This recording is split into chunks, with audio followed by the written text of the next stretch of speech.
Hey guys, welcome back to the Psalms to God podcast. I'm your host, Ree, and today we're going to be continuing our series on literary devices, and we're going to talk about poetic justice.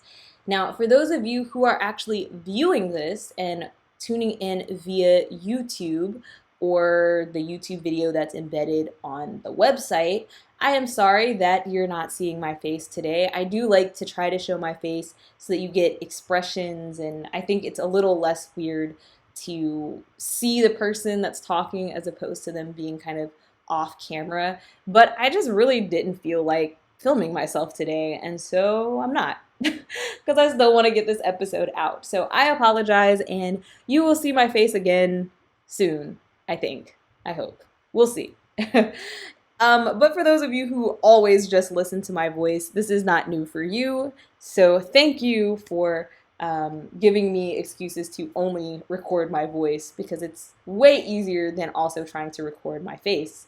That being said, we are talking about poetic justice today, and I love this literary device. We're going to talk about why I love it more so towards the end when we talk about the importance of it and why it's important to recognize it in the Bible.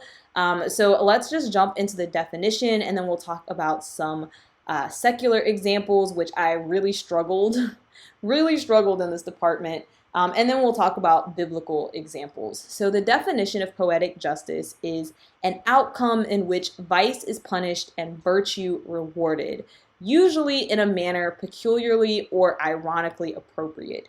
That definition is taken from Merriam-Webster. I saw other definitions that were similar, and most of them sum up to what goes around comes around, right? It's basically like somebody's getting what they deserve. Whether it's, a villain, getting punished, or whether it is a hero getting rewarded. Now, when I sat down to think of examples, I kept drawing a blank, which is so bizarre because I am fairly certain that this is one of the most popular devices used. And to a certain degree, I would wager that this exists in almost every story. Because we as humans want to see this. We want to see the good guy win. We want to see the bad guy fail. We want to see, it turn out exactly the way we wanted it to. But I had so much trouble thinking it through and like finding an example where I was like, yeah. And I think some of it hinged on this concept of it happening in a peculiar or ironic manner where it's like ironically appropriate, because you're just like, yeah, I mean, like most movies are, good triumphs over evil, right? And so I really couldn't pinpoint, an example. And I was thinking, what have I seen lately? What happens? And I think in a lot of them, you definitely see the good guy get, rewarded and the bad guy get punished. The last things that I really watched on TV, I watched Big Hero 6, which for those who have never seen it, it's pretty awesome. You should watch it. So I'm not going to spoil it, but in the end, you end up with, the villain gets caught and is apprehended, and, the good guys triumph over the villain. The other thing that I watched was Ben-Hur, the old version. I don't recognize the new version. It was horrible. That's a topic for another day. But the old version has flaws too. Let's be real. Maybe I'll do an episode on Ben-Hur. I don't know. We'll get back to that. But in Ben-Hur, you have this rivalry between Judah Ben-Hur and Marsala. They grow up together. Marsala comes back. He wants Ben-Hur to rat out his people. Ben-Hur refuses to do so. Then Marsala takes advantage of an accident to paint Ben-Hur as, a terrorist or a threat to the government and has him imprisoned and his family. Ben-Hur ends up returning, threatens Marsala, ends up in a chariot race against him where Marsala ends up being dead. And Judah Ben-Hur's family is restored to him through the blood of Christ. And, so in a way, I guess you could call it poetic justice because Masala brings about his own downfall by angering Ben-Hur. And then also he's cheating throughout the chariot race, trying to kill Ben-Hur and ends up dead himself. And of course, for Ben-Hur, he was improperly imprisoned. He didn't do anything wrong throughout the whole thing. And then his family is taken from him, but it's also restored to him. So I guess that is an example of poetic justice, but it didn't pop into my head immediately. What first popped into my head was the movie Poetic Justice, which I don't remember what it's about. I think I watched it, but I don't remember. But there's a movie called Poetic Justice. And then the next thing that popped into my head was Cinderella, specifically the version starring Drew Barrymore. It's called Ever After. So it's less fantasy. I don't think there's anything fantasy about it, to be honest. It's very much more of like a realistic Cinderella. And it's set way back. So it's basically kind of like historical fiction that would show you how the legend of Cinderella probably began. And so the where that becomes poetic justice and definitely shows that the punishment and the reward are ironically appropriate. You have the stepmother treating Cinderella as a servant, lowering her station to a servant, and stripping her of any sort of nobility. And in the end, Cinderella ends up married, and not only does she regain nobility, but she is now a princess, and she is basically the highest form of nobility she could possibly be. She ends up becoming a queen. And in punishment, the queen, when she becomes princess, the queen decides to punish her stepmother, and the stepmother becomes a servant. And the line is actually used. She says that she wants to bestow upon her stepmother the same service and the same kindness that she had bestowed upon her. So now the stepmother has been stripped of her nobility and has been made a servant in the queen's household and in the princess's household, which is basically a circular thing. It comes full circle. I think that's a great example of poetic justice in literature or in a movie. So I ended up looking it up online to try to find better examples, and every website I found talked about Shakespeare. They were either talking about Romeo and Juliet or Hamlet or King Lear. And, I assume Shakespeare probably, I don't know if he pioneered it, but it was probably all the rage. It makes sense that Shakespeare would have been full of poetic justice. I won't go into those examples, mainly because I don't really remember what happened in those things because I didn't commit Shakespeare to memory. I was not a huge Shakespeare fan. So if you are a huge Shakespeare fan, then you probably already know what those examples of poetic justice are. But if you're like me, you probably really don't care about Shakespeare. So there is another example. If you think of some that are really good, leave them in the comment section for other people to see and for me to be reminded of what I've forgotten. But what's really important is us looking at the biblical examples of poetic justice. That's what this series is all about. So I started writing them out. I literally could not stop myself from coming up with examples, and there are probably even more examples than those that I have written down, but I just started jotting them down as they came to my mind. So the first thing that I thought about was with Jacob and Esau. Now, bear with me because we generally think of Jacob as Israel, right? Like Jacob was the chosen son, he was the favored son in terms of from God's perspective, not from Isaac's perspective. And so he got the promise and the blessing and the birthright, and then he went on to create the tribes of Israel. And it is him that we remember favorably.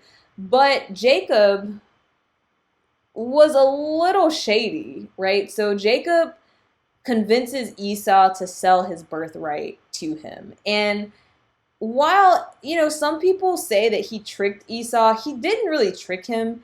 It's just that Esau didn't appreciate what he had. Esau was willing to sell his birthright for some food. But after Esau sells his birthright, he still tries to claim the blessing. Now, I've heard various people say various things, and they say that Jacob stole Esau's blessing. I'm not sure I agree with the word stole, considering the blessing was part of the birthright. And so technically Esau sold Jacob the birthright, but probably Isaac did not know this. This was probably not discussed. Or maybe Isaac decided to give Esau the blessing anyway. I'm not really sure. But in any event, Jacob ends up tricking Isaac into giving him the blessing that Isaac meant to give Esau. And Esau is very, very upset by this. He is so angry that Rebekah sends Jacob away, partially because she thinks that Esau is going to harm Jacob for what he has done. And if we're not really paying attention, you kind of think that Jacob is touted as the hero and Esau the villain, and there is no poetic justice there, because it is Jacob that comes back and inherits the land of Canaan, and it's Jacob who God chooses to put his name on that house and to call those people his people, etc., etc. But there is an example of poetic justice here, because Jacob goes back to the land of Abraham, and as soon as he gets there, he meets Rachel, and he falls head over heels in love with Rachel. And so Laban, his uncle, says, if you work for me 7 years, I'll give you this woman as your wife. And so Jacob works for 7 years to get Rachel as a wife. And lo and behold, on his wedding night, he goes and marries Rachel, and it comes to find out it's not Rachel, it's Leah. So the same way he was playing the trickster on Isaac and tricking Isaac into giving him his blessing, he got played too. And he ended up with a wife he did not ask for. And then he had to work another 7 years to get the wife he asked for. And all the while that he lived with these two women, he would have had to live with them bickering and them kind of being jealous of each other and juggling them and all this other stuff. And he had to support both of them. So there was definitely a poetic justice in that regard. Also, while we see Jacob and Esau make up, we see that Esau says that he forgives Jacob. They still kind of go their own way. But as we flash forward, we end up seeing their descendants, the Israelites and the Edomites, go through another wave of this kind of poetic justice where Israel is escaping from Egypt and they want to pass through Edom, and the Edomites are like, nah fam, y'all can't come through here. And so there is basically bad blood there, and because of that there remains bad blood between the Edomites and the Israelites throughout the Old Testament. And so you do kind of see this poetic justice in the sense that they're living out, the what goes around comes around. Like, your ancestor did our ancestor dirty, so we're not going to help you either. And so there is definitely some examples of poetic justice in there where we see Jacob being punished for what he has done to Esau. Another example is that of Joseph and his brothers. It's always the family, always in the family, right? Because we could probably go through the same thing with Cain and Abel. But Joseph is sold into slavery by his brothers, and he talks about how his brothers would bow down to him. And he says that he saw, his parents bowing down to him, just everyone was bowing down to him, and the brothers get really annoyed And so they sell him off into slavery. Uh, and then Joseph ends up becoming the second most powerful man in Egypt, which was the most powerful country in the world. It's essentially like being vice president of the United States right now, though arguably we're losing our superpowerness. But nonetheless, he became a big deal. And as the famine increased, the brothers had to come to Egypt to get food. And so they had to go through Joseph. And just as he had said, they basically had to bow to him in order to get, the grain. So you see a complete full circle where Joseph has been sold into slavery and now he is elevated into a position of power. His brothers had basically put him in that position, and now they're the ones who are having to beg him for food. So that's another example of poetic justice. Esther, y'all, I talk about Esther all the time. I feel like I bring up Esther in every single thing that I do. I love the book of Esther. This is a perfect example of poetic justice. There are actually two examples in Esther. There may be more, but two that come to my mind. The first is when the king decides to honor Mordecai, and he's asking Haman, what should I do to honor a man who has done great things and blah, blah, blah. So Haman thinks that the king is trying to honor him. So he says all of these things that he wants. And then he ends up having to do these things for Mordecai, whom he hates. So he basically has to lead Mordecai around, and he has to, give him, I think it's the king's ring or something, like all of these things, all of these glorious gifts that he wanted bestowed upon him, he has to then bestow upon Mordecai. And so that is definitely a poetic justice moment. But also, the same Haman goes and tries to have all of the Jews killed. He gets the king to sign a decree wherein all Jews would be killed. And so Esther, when she approaches the king, she talks to him. He's unable to completely revoke the decree because that's how Persian law worked, but they are allowed to come up with a loophole that allows the Jews to fight back. And Haman is subsequently hung. So essentially, Haman sought to have Mordecai killed and ended up dead himself. And Mordecai and the rest of the Jews end up being victorious. So that's definitely an example of poetic justice. Another one is with Moses and the Exodus. So when we first start reading the Exodus, the Pharaoh of Egypt is having all of the babies killed. So when they have babies, when the Hebrew women have babies, they are instructed to kill them. I can't remember if it was only the male babies or all the babies, but it really doesn't matter in the grand scheme of things. I mean, killing babies is just bad. I mean, whether it was just kill the males or whether it was kill all of them, like, that's still bad, right? So we're not going to worry about what which gender he was having killed, but he was having them killed. So Moses is fortunate enough to escape this tragedy, and he ends up being raised in the Pharaoh's house, which is rather ironic. And then he ends up fleeing into Midian. He spends some time in Midian, and then he comes back to demand the release of his people. Now, when he comes back and the 12 plagues start to fall, 10. I don't know why I said 12. 10. The 10 plagues start to fall.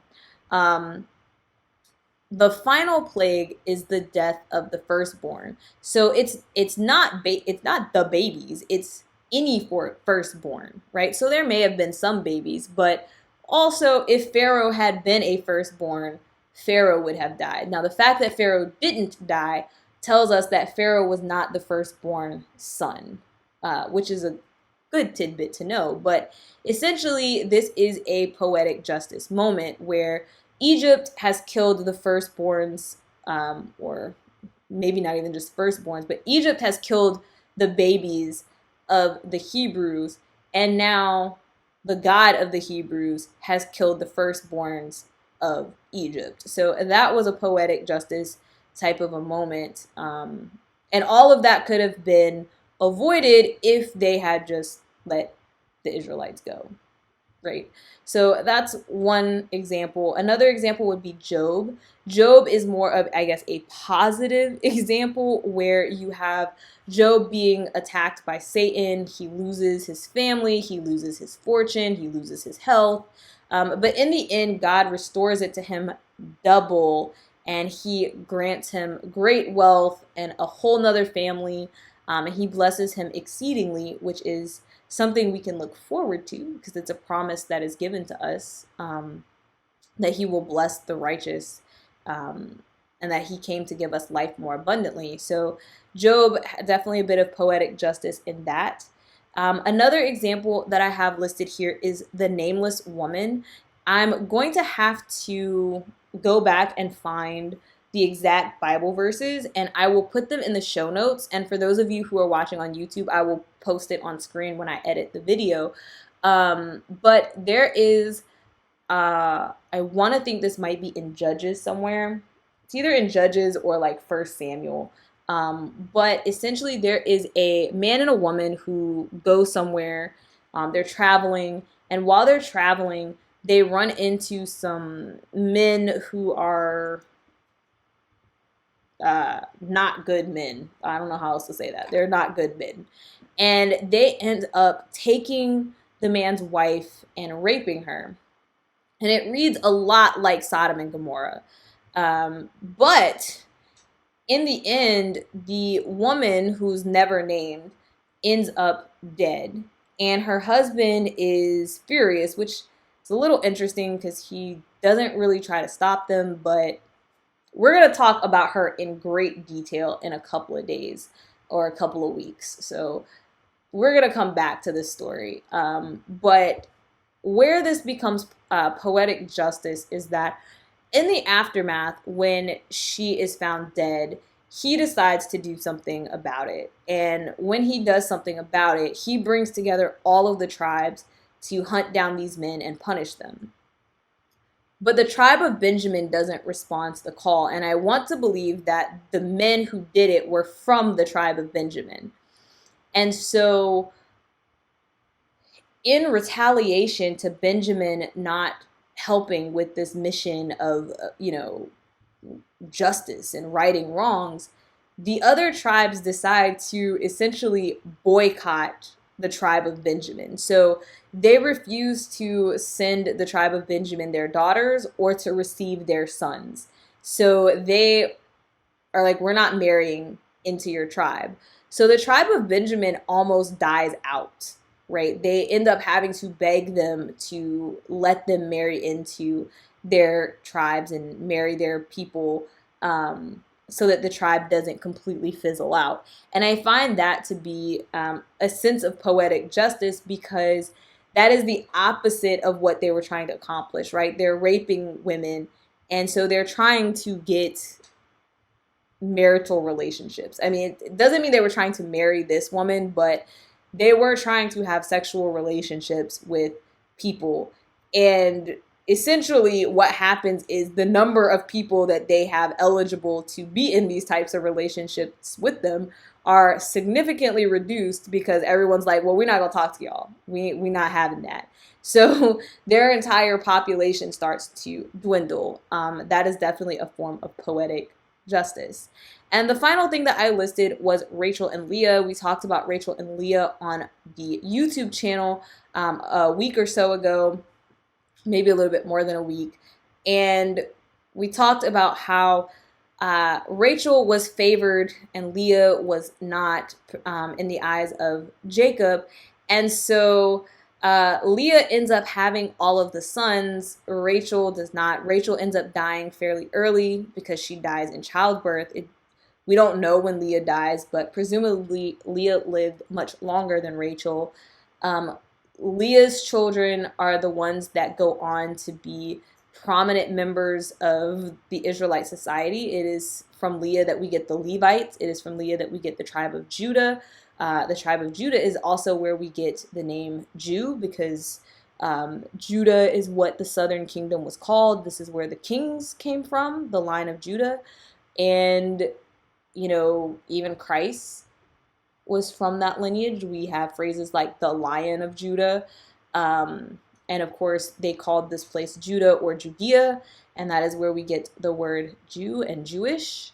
So all of these things trace back to Leah, not Rachel, which is another sense of poetic justice. This one is a little bit more abstract than the others. It's not a case of one person did good and one person did bad, and now, or one person had a vice and one person had a virtue. This is more so of a balancing, right? Like, God saw that Rachel was being favored by Jacob, and so he gave to Leah abundantly. It's not so much Rachel did something wrong and she was punished, or Leah did something wrong and was punished, or one of them did something right and was rewarded. But it does have an air of poetic justice, even though it doesn't fit that definition to the T. Now, that being said, I want to wrap up with why this is important and why this is one of my favorite literary devices. It's really powerful because this is what we wish we saw. A lot of times we don't see these kind of neat wrap ups. Like, we don't see that this person mistreated me my whole life and then it turned around on them. Now, sometimes it happens, we just don't get to see it, right? Because a lot of things happen behind closed doors that we don't know about. And so sometimes poetic justice is being served, we just don't know about it. But all of us, I think, experience something like we want to see, like, oh, I worked hard and I want to be rewarded for my hard work, or oh, this person did me wrong and I want them to be punished. Now, that being said, in converse, we've all done somebody wrong and we don't want to be punished for it. So it's kind of a catch-22 there.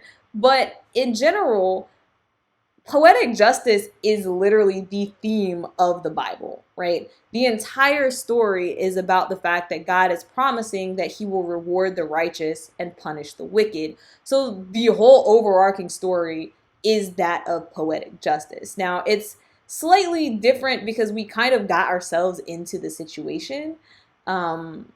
So we don't exactly deserve to be saved, but at the same time, it can be said we were tricked into it by the serpent. And so it is poetic justice because he tried to make himself God by tricking us into following him. And in the end, he will be killed and we will be exalted, or we won't be God, but we will be with God and restored back to our rightful place with dominion over the planet and things like that. That is an important thing to keep in mind for the overall purpose of the Bible. But I think it helps all of these little stories, or the sub stories that we talk about briefly. They are important because it helps us to focus in on it, right? It's kind of harder to see in the larger story, in the abstract. It looks a lot more like our life day to day, where we're not necessarily seeing it come to fruition. But when we stop and think about what happened with Esther and Haman and Mordecai, when we think about what happened with Moses and Pharaoh, when we think about Joseph and his brothers, when we think about Job being rewarded at the end, it can give us hope, and it gives us this willpower to keep fighting, because we know that in the end, justice will be served. And that is the most important thing, right? That we serve a God of justice. And so definitely a literary device to be on the lookout for as you're reading the word. If you thought of any other examples, or if you had any thoughts on this, feel free to leave me a comment or a message in the comment section or on the blog. And I will see you guys again soon. Don't forget, the blog is at www.psalmstogod.com. That is where the show notes will be. Don't think I've been mentioning that in some of these episodes, but that is where you can find additional content, references, and anything else that you might need. also links to contact me. So thanks again for tuning in, and I will see you guys again next time. Bye.